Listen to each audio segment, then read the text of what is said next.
Bom dia! Essa é uma aula sobre ensaio clínico randomizado, em que eu vou explicar como que esse estudo é feito, qual que é a importância dele, quais são as vantagens e limitações e por que que ele é tão importante na medicina baseada em evidências. Para começar, o que é um ensaio clínico? Então, um ensaio clínico é um estudo que avalia o impacto de determinada intervenção em um determinado grupo de pacientes. Essas intervenções podem ser terapêuticas, quando você está testando uma medicação, podem ser preventivas, quando você quer prevenir que aconteça o surgimento de uma doença ou que aconteça a complicação de uma doença que já está instalada. Então, como que esse estudo é realizado? Então, você vai precisar dividir os participantes do estudo em dois grupos.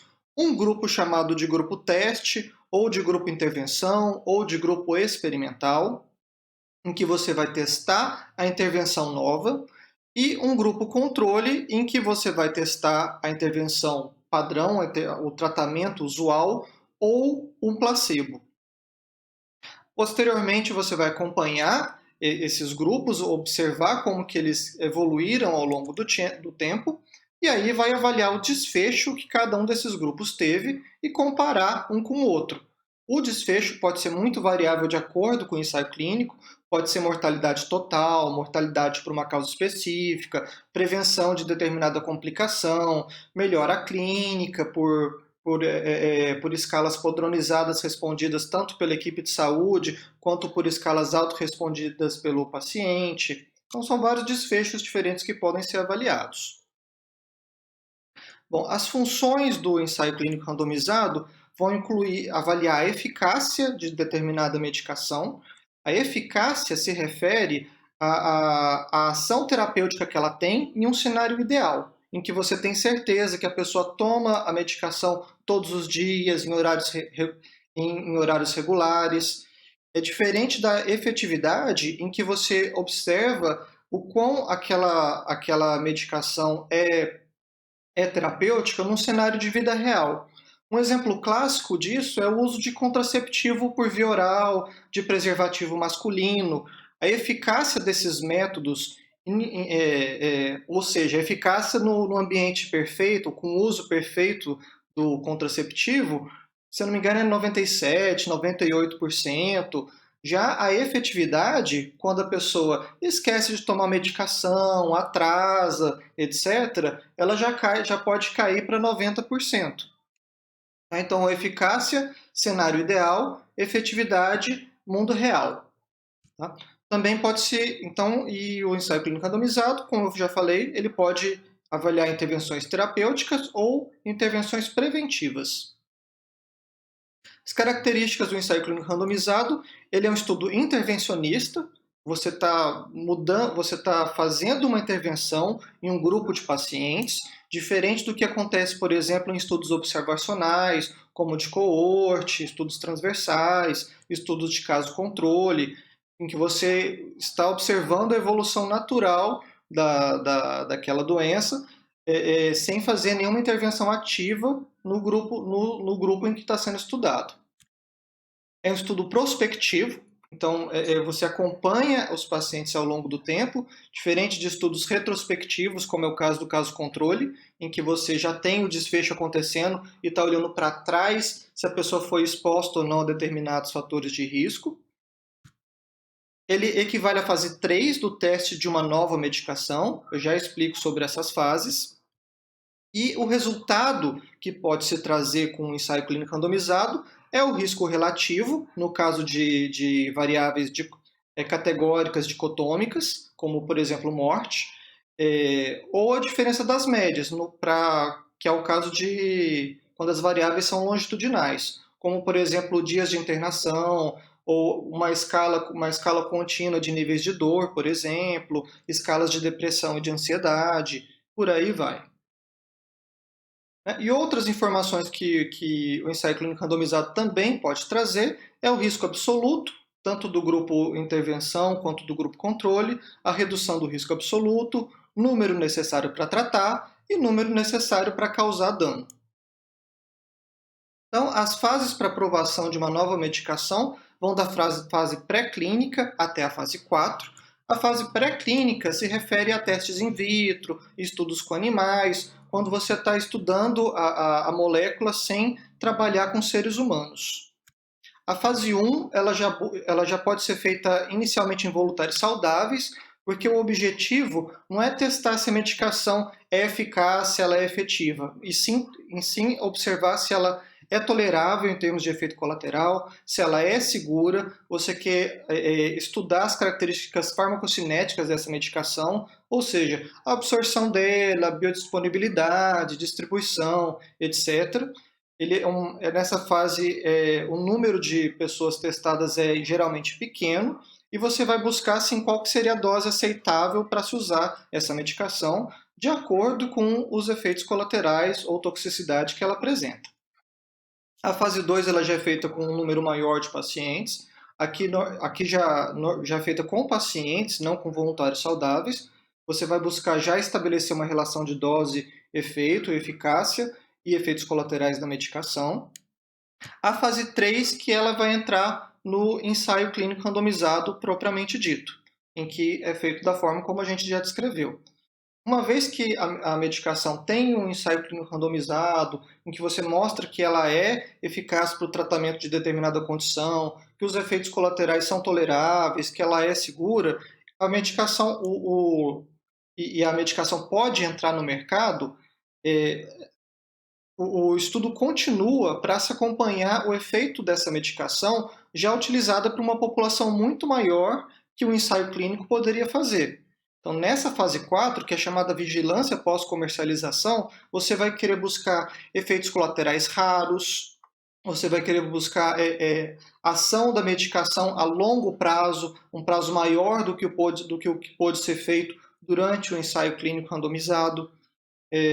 Um exemplo importante de medicação que cai nessa categoria foi a talidomida, que ela passou até a fase 3 e posteriormente se descobriu de que ela era teratogênica, e isso foi na fase 4. E aí teve que retirar a medicação do mercado ou restringir com um aviso muito forte que você não pode utilizar em gestantes.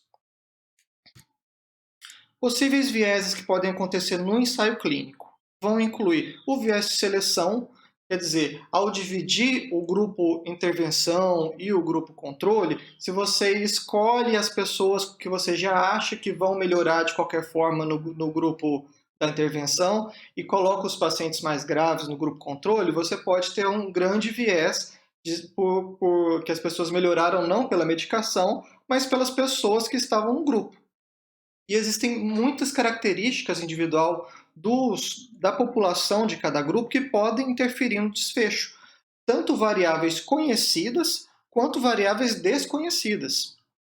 Então, para evitar o problema do viés de seleção, é importante que os pacientes sejam randomizados entre os grupos, ou seja, de que a chance que o paciente vá para um grupo ou para outro, grupo controle, grupo intervenção, seja o mesmo. E existem várias formas de se fazer a randomização. Uma delas é computadorizada. Existem randomizações, antigamente se fazia randomizações manuais, né, com envelopes, com sorteio. Atualmente por computador é mais utilizada. O viés de performance ele está relacionado ao autorrelato que o paciente faz.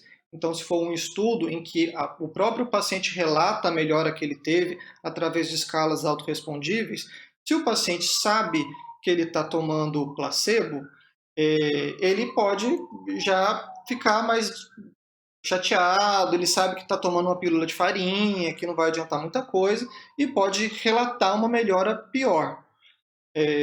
Ou relatar mais efeitos, ou deixar de relatar uma melhora que aconteceu porque ele acha que não teve nada a ver com a medicação. Então, o viés de performance, para evitar ele, é importante que o paciente esteja cego, ou seja, o paciente não sabe se ele está tomando a medicação ou se ele está tomando o placebo. Ou no caso, se você estiver comparando duas medicações diferentes, ele também não sabe qual das duas medicações que ele está utilizando. O viés de detecção ele é semelhante ao viés de performance, só que aqui no caso é o avaliador que sabe se a pessoa está tomando a medicação ou o placebo, E por saber se o paciente está tomando medicação placebo, ele vai relatar os resultados de forma diferente, vai analisar o paciente de forma diferente. Se é um paciente que ele sabe que está tomando placebo, ele vai ficar mais cético com as melhoras. Se é um paciente que ele sabe que está tomando medicação, ele pode querer forçar assim que a pessoa melhorou, porque sabe que está tomando remédio.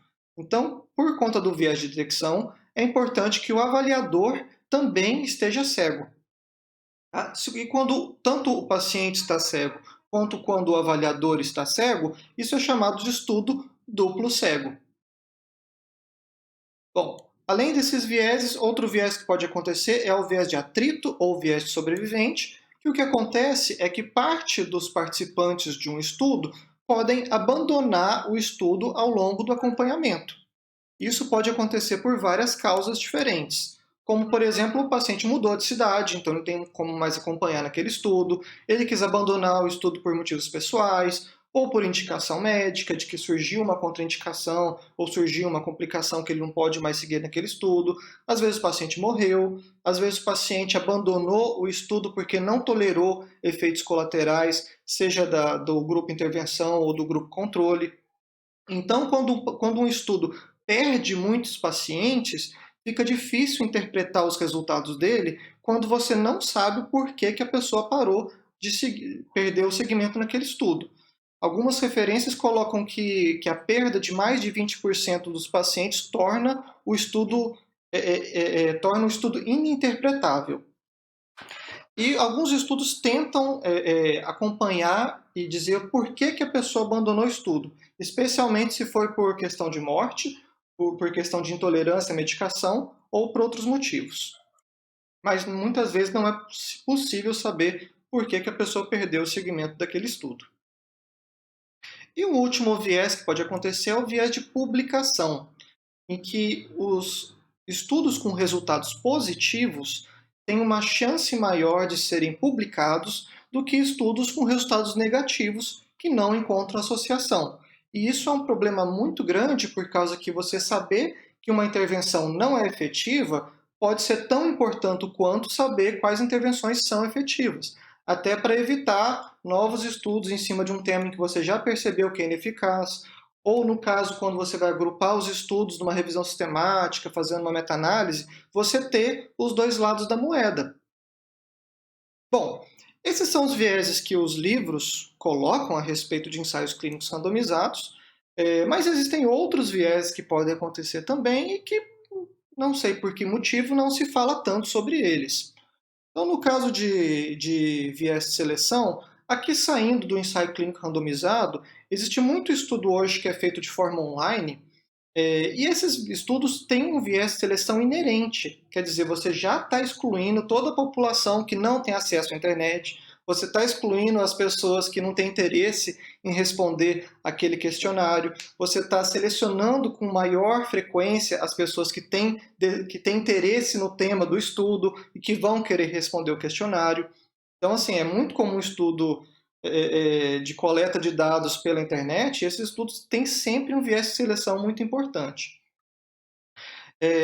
Uma outra coisa que pode acontecer na seleção, né, em que você está randomizando os pacientes, é da randomização não ser realmente, da própria randomização não ser cega ou não ser randomizada de verdade. Então, por exemplo, assim, às vezes o estudo fala que foi randomizado, mas não explica como que essa randomização aconteceu. Ou uma situação que eu já presenciei, em que os pacientes estavam sendo randomizados através de envelope.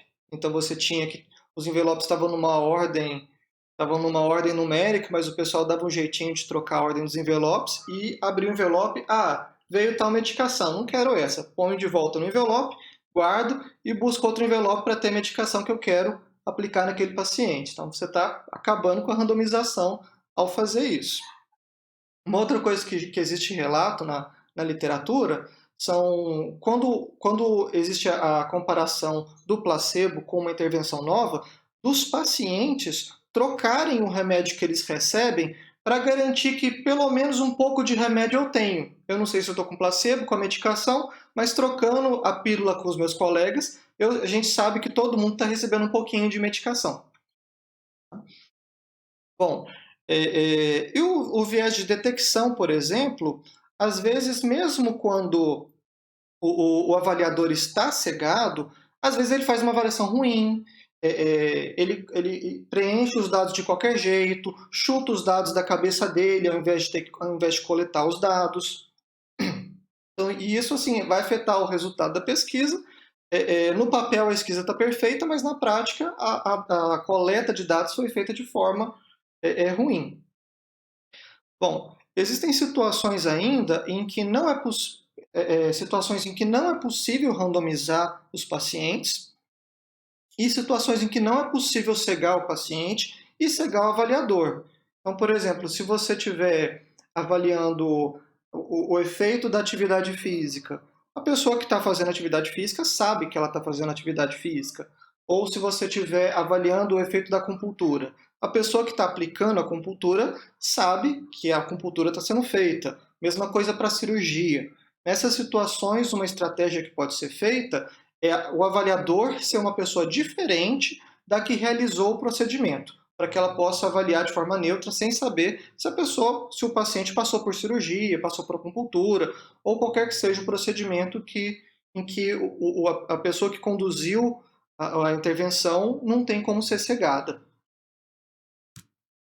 Bom, vantagens dos ensaios clínicos randomizados: eles têm altíssima credibilidade, quando bem conduzidos, feitos de forma séria, responsável, cumprindo todos os itens, eles estão entre os maiores níveis de evidência da medicina baseada em evidências.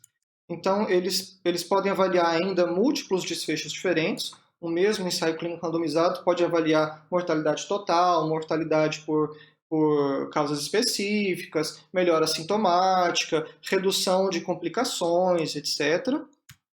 E os resultados têm alta aplicabilidade clínica, os ensaios clínicos randomizados, que vão ditar quais tratamentos são efetivos ou não no final das contas. Então, eles estão entre os tipos de estudos mais importantes dentro da medicina baseada em evidências. As limitações que os ensaios clínicos randomizados possuem são limitações éticas. Então, por exemplo, se você acredita que determinada intervenção possa causar dano, esse estudo automaticamente vai ser antiético. Você vai ter que mudar o tipo de estudo para um estudo observacional. Então, por exemplo, eu acredito que a alta ingesta de gordura trans seja nocivo. Você não pode randomizar um grupo para ingerir uma quantidade de gordura trans e comparar com outro grupo que não ingeriu, porque se você acredita que aquilo faz mal e você está dando praticamente veneno para a pessoa, isso é completamente antiético. E existem muitas limitações éticas também na população infantil, em gestantes. Então, existem situações em que você tem que usar estudos observacionais de coorte, caso controle, ao invés de ensaios clínicos randomizados. A validade externa do estudo, quer dizer, a população que foi estudada naquele ensaio clínico randomizado é semelhante a esse paciente que eu estou atendendo? Porque, às vezes, o ensaio clínico randomizado ele é feito numa população específica que não tem determinadas comorbidades ou que não está numa gravidade alta da doença, e você tem um paciente que tem comorbidades, que está numa gravidade elevada, que tem condições que fogem daquelas que foram pesquisadas no estudo, e existe essa limitação do quanto a evidência propiciada por aquele estudo é aplicável no meu paciente da vida real. O custo financeiro desses estudos são muito alto, e isso é um grande problema pela limitação dos estudos que podem ser feitos. Um grande problema que existe em relação a isso é de que medicações antigas, que já não são patenteadas, você não tem um incentivo financeiro para continuar estudando elas, por exemplo, para novas indicações além das originais, ou em situações mais específicas do que os estudos originais foram realizados. Então, as medicações novas que vão ter a patente do laboratório que produziu elas, têm um incentivo financeiro muito maior para serem estudadas do que medicações antigas. Conflito de interesse, né, em que os pesquisadores eles podem estar recebendo, sendo pagos pelo laboratório. Então, existe a questão de que se a pessoa não fez um desenho proposital para tentar conseguir um resultado melhor para a medicação do que faria se não tivesse esse incentivo. Então, assim, o conflito de interesse está muito relacionado ao financiamento que os pesquisadores recebem ao conduzir aquela pesquisa. Né? E, por fim, o viés de publicação que eu já falei. Pesquisas com resultados positivos tendem a ser mais publicadas do que aquelas com resultados negativos. Bom, eu espero muito que vocês tenham gostado. Um grande abraço e até a próxima!